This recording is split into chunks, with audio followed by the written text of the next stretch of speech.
Buenas tardes, mi nombre es Marcia González y continuando con la exposición, diremos que en la investigación cualitativa el método es uno de sus componentes y es allí donde se toman una serie de decisiones que permitirán responder la pregunta ¿cuál será el curso de acción?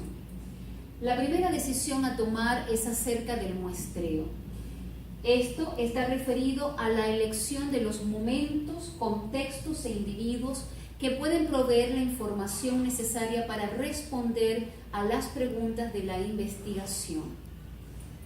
Para muestrear o para tomar las decisiones de muestreo se debe considerar el conocimiento del contexto o del tema a investigar, considerar la factibilidad de la recolección de los datos y las cuestiones de validez y ética del investigador y de la investigación.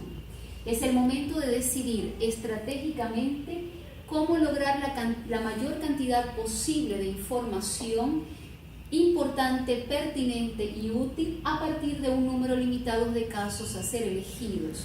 Aquí es importante destacar que la representatividad en la investigación cualitativa está referida a las cuestiones subjetivas de la persona sujeta al estudio, es decir, de sus valores, de sus emociones, de sus motivaciones, creencias, opiniones o ideas acerca del tema que se quiere investigar.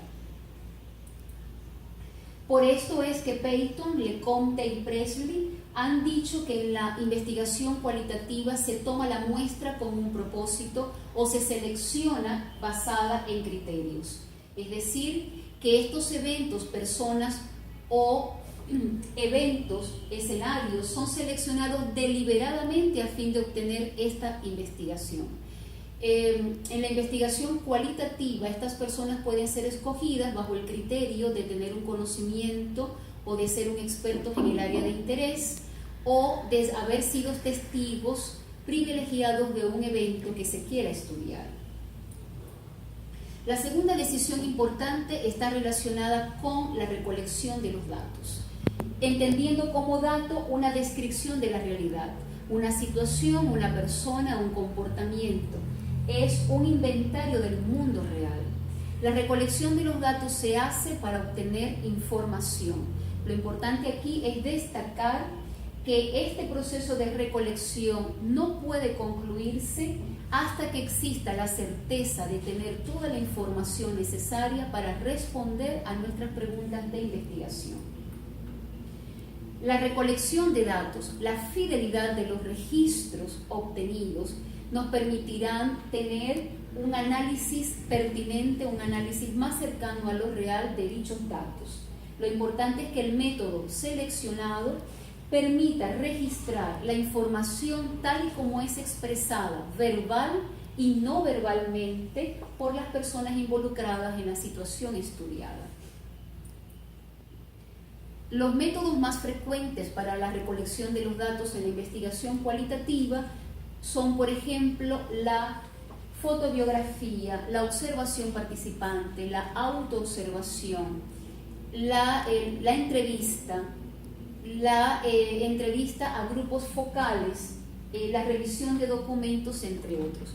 Lo importante es que cualquier método que escojamos nos puede responder tres interrogantes básicas. Si nos aporta la información adecuada, si nos aporta varias perspectivas o diferentes perspectivas o puntos de vista y si nos permite un uso de tiempo adecuado.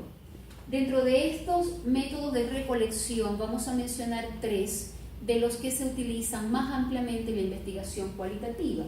La primera de ellas es la observación, entendida como el acto de notar un fenómeno.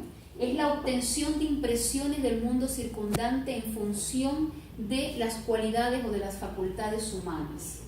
La observación es sistemática, puesto que tiene un orden, tiene una secuencia y es propositiva, puesto que se rige por un objetivo o un propósito a conseguir. La elección del entorno a observar depende del interés del investigador, aunado a la posibilidad de tener acceso o ingreso a ese entorno. Por otro lado, los registros de la observación deben ser detallados, deben contener referencias a las interacciones, a las rutinas, a los elementos temporales, a la organización social de la comunidad que querramos estudiar, de las emociones, del comportamiento o de las palabras o de la expresión física de las personas que entrevistemos. El segundo método de recolección empleado es la autoobservación, definido como la posibilidad de estudiarse a sí mismo. En el caso de la investigación cualitativa está referida a que el observador toma o se coloca en la misma situación que la situación observada o que el sujeto observado. Esto con la posibilidad de comprender el mundo tal cual como lo perciben los sujetos de estudio. Sin duda alguna, este método de recolección debe cuidar los límites de la ética. El tercer método de recolección más empleado es la entrevista, entendida como, según Peyton, que tiene el objetivo de conocer la perspectiva y el marco de referencia a partir del cual las personas organizan su entorno y orientan su comportamiento. Por otro lado, McConaughey y McConaughey la definen como un intercambio verbal cara a cara, en donde el propósito es conocer en detalle lo que piensa o siente este sujeto, el que se está entrevistando, con respecto a un tema o a una situación en particular. Para que una entrevista sea exitosa debe cumplir ciertos requisitos. Uno de ellos es que el entrevistador requiere una guía de una secuencia de preguntas o de temas que no necesariamente estarán enmarcadas o sin la posibilidad de ser cambiadas. Estas podrán ser alteradas dependiendo de la situación o cómo se sienta o cómo se observe el entrevistado. Estas preguntas deben ser breves, desde las más sencillas hasta las más complejas, posibilitando o permitiendo que las personas vayan profundizando en su proceso de introspección. Además, el entrevistador debe cuidar la relación interpersonal con el entrevistado. ¿Okay? De allí que haya un sentido de respeto, de amabilidad, de cuidados y de responder todas las inquietudes que pueda tener el entrevistado. Preguntas con respecto a la investigación misma o preguntas con respecto al uso de ciertos aparatos como las grabadoras. Cualquier método de recolección que escojamos pasará por un periodo de revisión. ¿Para qué es esto?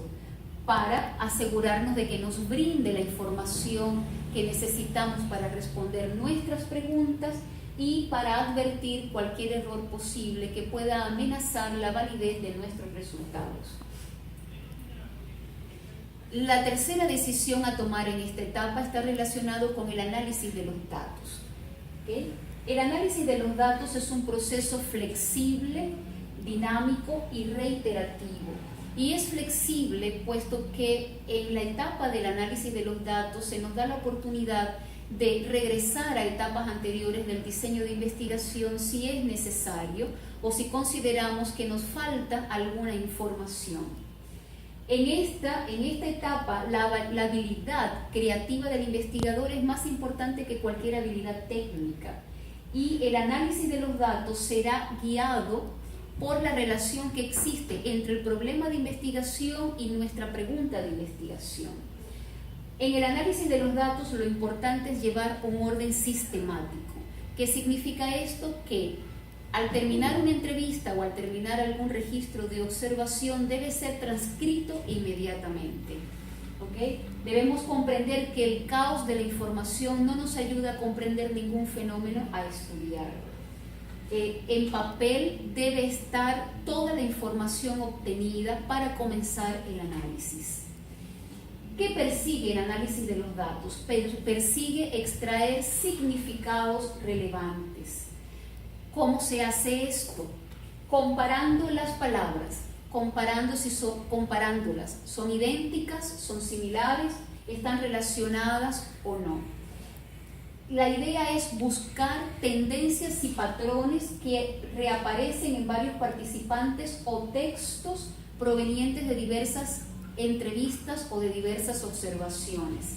Consiste en identificar sentimientos, opiniones o ideas que se repiten en esa diversidad de textos, ¿okay? Reunidas en una categoría. ¿Qué es una categoría? Es el desarrollo de conceptos y de proposiciones para empezar a dar sentido a los datos. A continuación, mi compañera que seguirá con la exposición.